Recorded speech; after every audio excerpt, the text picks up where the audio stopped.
AGT Live 24/7 সাংবাদিক সম্মেলন press conference on AGT Live 24/7 আমাদের দেশের শ্রমিক কৃষক ক্ষেত্রজীব এই তিনটি সংগঠন এবং আমাদের রাজ্যের গণমুক্তি পরিষদ তার সঙ্গে যুক্ত কৃষক সংগঠন হিসাবে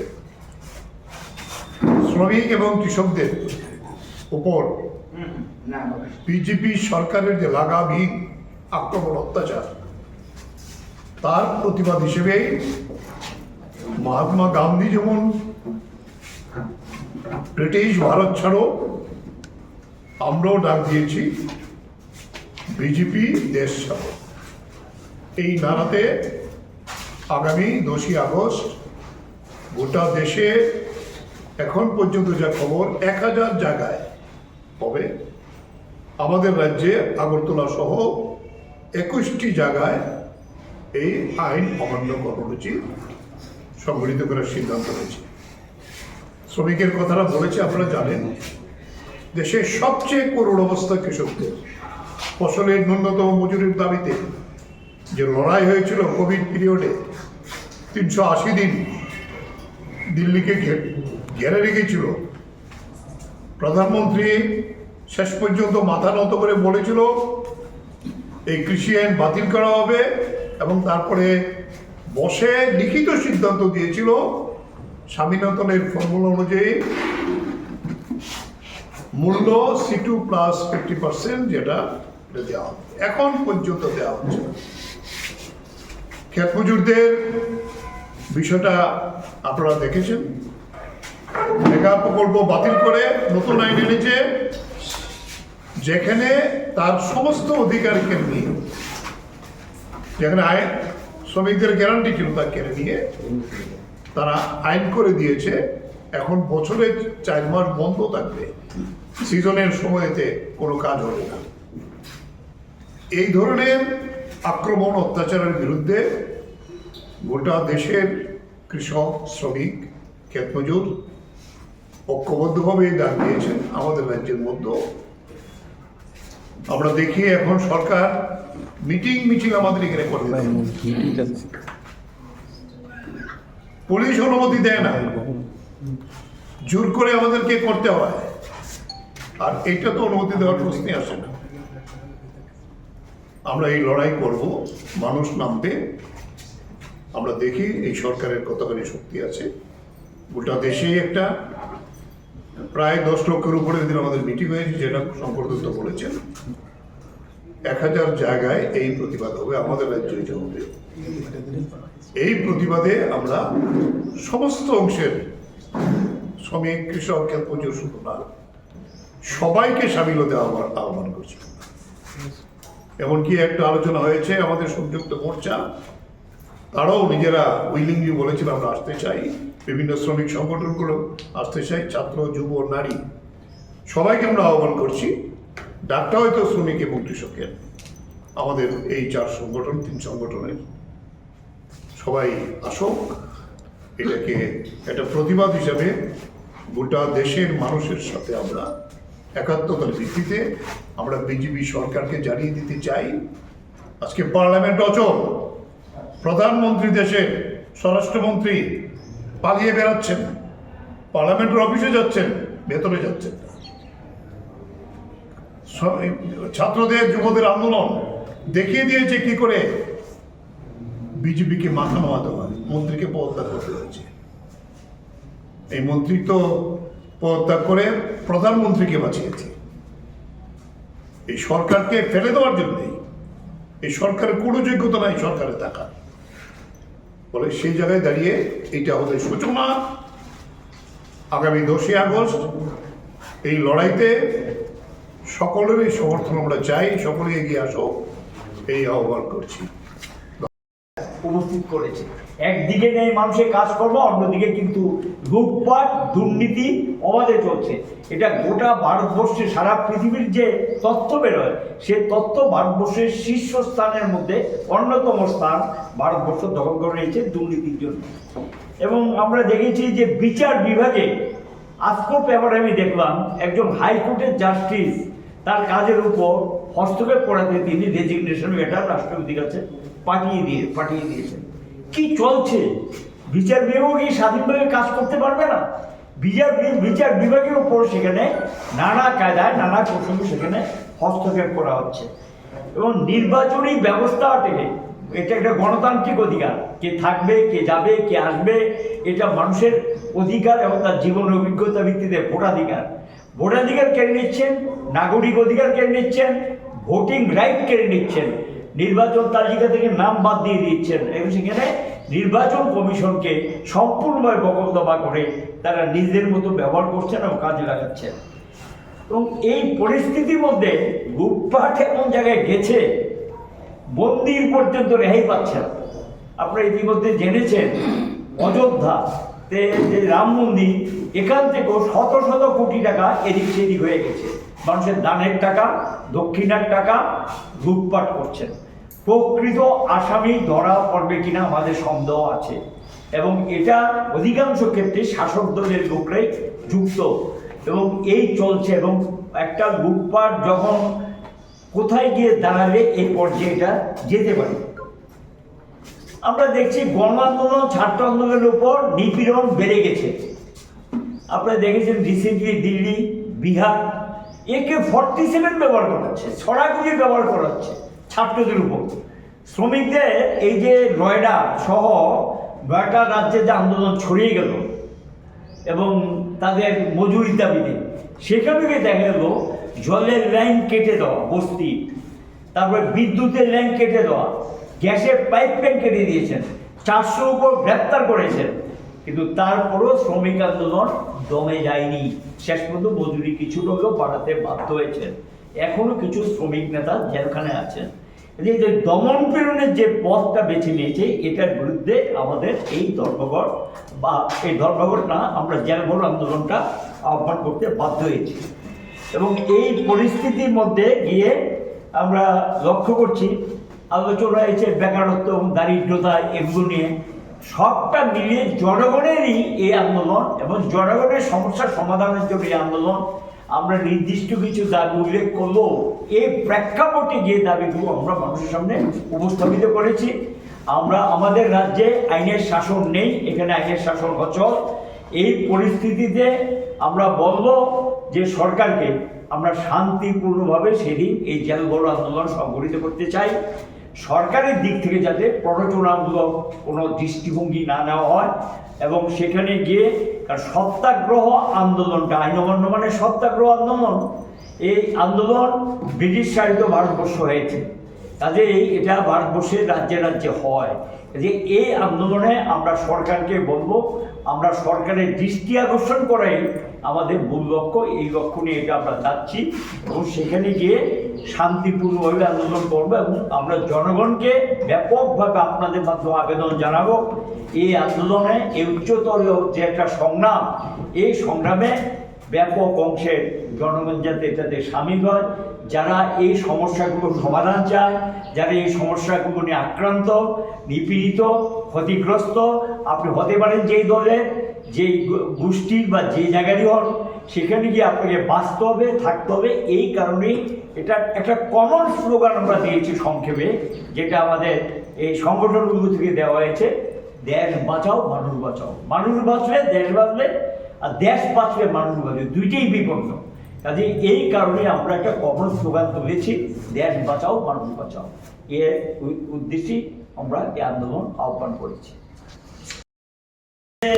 এটা একটা উচ্চ স্তরের সংগ্রাম, কারণ যেই দেশে আইন অচল হয়ে যায়, আইনের শাসন নেই, স্বাভাবিক কারণে কেন আমরা এই ধরনের জেলভরো বা আইন অমান্য আন্দোলনের সিদ্ধান্ত নিতে হয়েছে আমাদেরকে। এই কারণে সরকারি আক্রান্ত মানুষগুলোকে ঐক্যবদ্ধ করে তাদের আক্রমণের জন্য, তার বিরুদ্ধে রুখে দাঁড়ানোর জন্য এটা আমাদেরকে বাধ্য করে।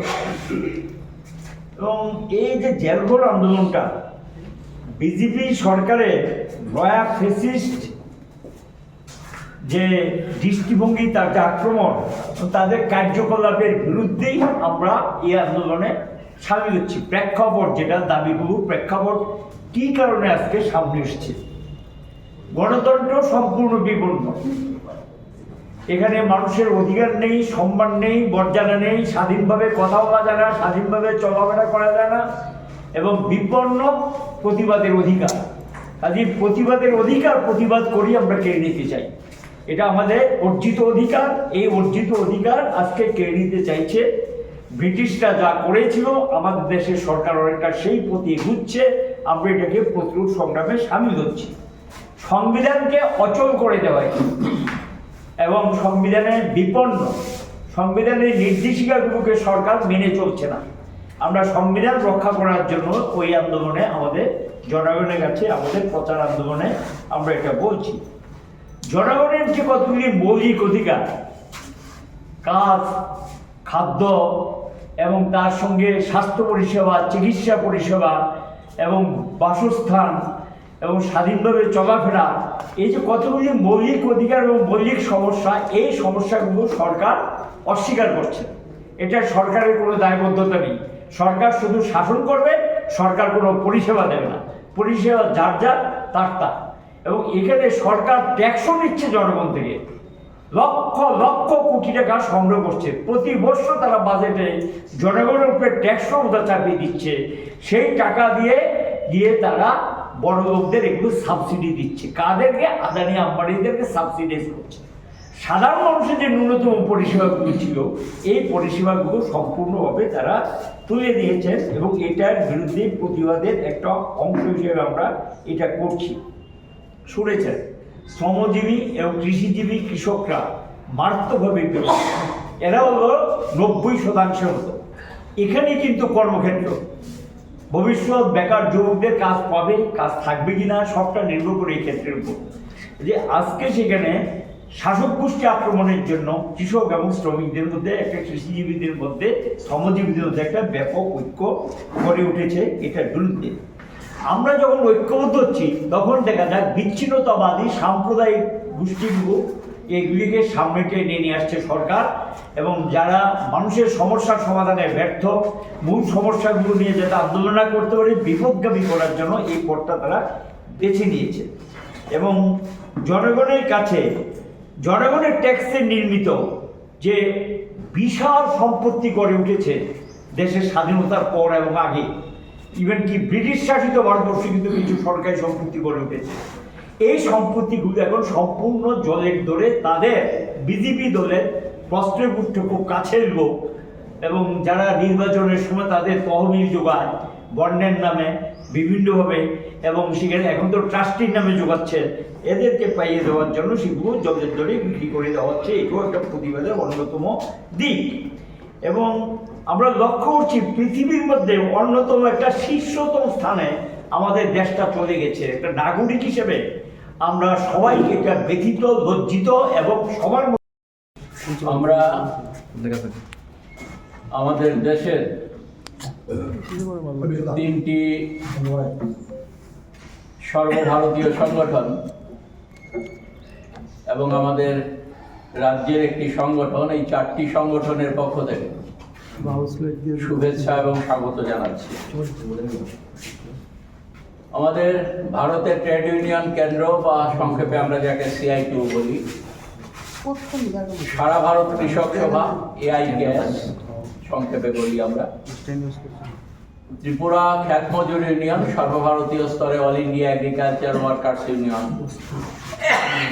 আর গণমুক্তি পরিষদ, এই 4টি সংগঠনের আহ্বানে আমাদের সারা দেশব্যাপী আগামী 10ই আগস্ট আমাদের দেশের মানুষের সামনে যে জীবন যন্ত্রণা, এই জীবন যন্ত্রণার হাত থেকে মানুষকে উপশমের লক্ষ্যে, আমাদের দেশকে বাঁচাতে, দেশের মানুষকে বাঁচাতে 10ই আগস্ট আপনাদের নিশ্চয়ই স্মরণে আছে যে 1942 সালের 9ই আগস্ট ভারত ছাড়ো আন্দোলন আহ্বায়িত হয়েছিল। ইংরেজদের বিরুদ্ধে, সাম্রাজ্যবাদী শক্তির বিরুদ্ধে দেশের মানুষ সেই আন্দোলনে সেদিন ঝাঁপিয়ে পড়েছিলেন।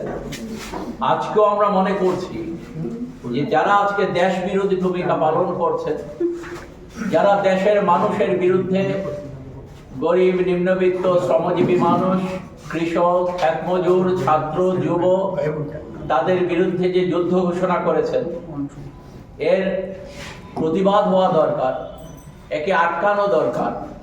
তাদের যে মানুষের বুকের উপর দিয়ে যে ঘোড়া ছুটিয়ে তারা চলেছেন, তাকে রুখে দেবার জন্যে আগামী 10ই আগস্ট সারা দেশব্যাপী জেল ভরো আন্দোলনের কর্মসূচি গ্রহণ করা হয়েছে। আমাদের দেশে প্রথম এই 9ই আগস্ট দিনটাকে স্মরণে রেখে ভারতবর্ষে এই 3টি কেন্দ্রীয় সংগঠন, শ্রমিকদের, কৃষকদের এবং ক্ষেতমজুরদের, তারা 2018 সালে প্রথম এ ধরনের জেল ভরো আন্দোলনের কর্মসূচি নিয়েছিলেন। তাতে সারা দেশে 5 লক্ষের উপর মানুষ অংশগ্রহণ করেন। এর পরবর্তী সময়ে আপনাদের মনে আছে যে 2021 সাল কোভিড এ মানুষ আক্রান্ত হচ্ছেন, সেই সময়টাতে, সেই সময়েও দেশের মানুষকে, কোভিডের হাত থেকে দেশের মানুষকে রক্ষার জন্য যেমন আমাদের দেশের সরকারের বিন্দুমাত্র ঐকান্তিকতা ছিল না, একাগ্রতা ছিল না মানুষকে রক্ষার জন্য, এই রোগটাকে প্রশমিত করার জন্য যে ভূমিকা পৃথিবীর অন্যান্য দেশগুলো গ্রহণ করছিল, আমাদের দেশের সরকার সেই ভূমিকা গ্রহণ করেনি। সেই সময়টাতেও আমাদের দেশের শ্রমিক, কৃষক, ক্ষেতমজুররা তারা দ্বিতীয়বার 9ই আগস্ট 2021 সালে এ ধরনের জেল ভরো আন্দোলনের কর্মসূচি গ্রহণ করেন এবং তাতে আরো অনেক অনেক মানুষের অংশগ্রহণ বেড়েছিল এবং তাতে 8 লক্ষের ওপর মানুষ অংশগ্রহণ করেছেন। আমরা 10ই আগস্ট যে কর্মসূচি আমরা আহ্বায়িত করেছি, 9ই আগস্ট যেহেতু রোববার, তার জন্য আমরা 10ই আগস্ট এই কর্মসূচিটা নিয়েছি এবং এই কর্মসূচিতে আমরা আশা করছি যে এবার এই সংখ্যাটা সম্ভবত 10 লক্ষ ছাড়িয়ে যাওয়ার একটা, আমাদের চারিদিক থেকে আমরা গত পরশুদিন সর্বভারতীয় স্তরে অনলাইন মিটিং করেছিলাম সারা ভারতবর্ষের বিভিন্ন রাজ্য থেকে। এই সংগঠনগুলোর নেতৃত্বরা যে রিপোর্ট সেখানে করেন, তাতে গিয়ে এটা লক্ষ্য করা যাচ্ছে যে এই সংখ্যাটা এবার হয়তো এই জেল ভরো কর্মসূচিতে 10 লক্ষের উপর মানুষ সেখানে ছাড়িয়ে যাওয়ার একটা সম্ভাবনা। আমরা যে বিষয়টা এই মুহূর্তে লক্ষ্য করছি যে আমাদের দেশের মধ্যে শ্রমজীবী মানুষের হাতে সেখানে কাজ নেই। শ্রমজীবী মানুষ তারা কর্মহীন অবস্থায় আছেন। আমাদের দেশের সরকার কাজের ব্যবস্থা করবে বলেছিল, একদিকে বেকারদের বলেছিল, অন্যদিকে শ্রমজীবী মানুষকে কাজ দেবার কথা তারা বলেছিল। কিন্তু আজকে আমরা লক্ষ্য করছি যে আমাদের দেশে দিনে দিনে কাজের সুযোগ কমে যাচ্ছে। সরকারি স্তরে কাজ নেই, আধা সরকারি স্তরে বা রাষ্ট্রায়ত্ত ক্ষেত্রগুলোতে কাজ কমে যাচ্ছে।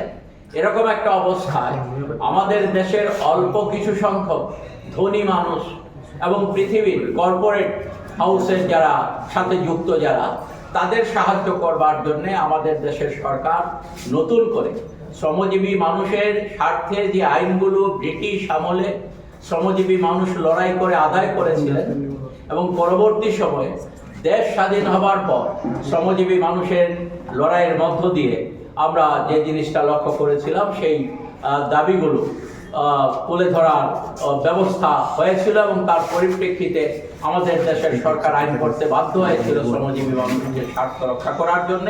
সেখানে আমরা লক্ষ্য করলাম যে এই বিজেপি সরকার 2019 সালে একটা কোর্ট সেখানে পাশ করান এবং 2020 সালে 3টা কোর্ট তারা পাশ করান। আমাদের দেশের যে শ্রম আইনগুলো ছিল 42টি শ্রম আইন, সেখান থেকে 29টি শ্রম আইন নিয়ে তারা 4টি কোর্টে রূপান্তরিত করে 29টি শ্রম আইনকে। এবং সেখানের মূল কথা হচ্ছে যে শ্রমজীবী মানুষের অধিকার খর্ব করে মালিক শ্রেণীর স্বার্থকে আরো কতটা রক্ষা করা যায়, তাদের মুনাফার পাহাড়কে আরো কতটা স্ফীত করা যায়, এই লক্ষ্য নিয়েই তারা সেখানে কাজ করছেন।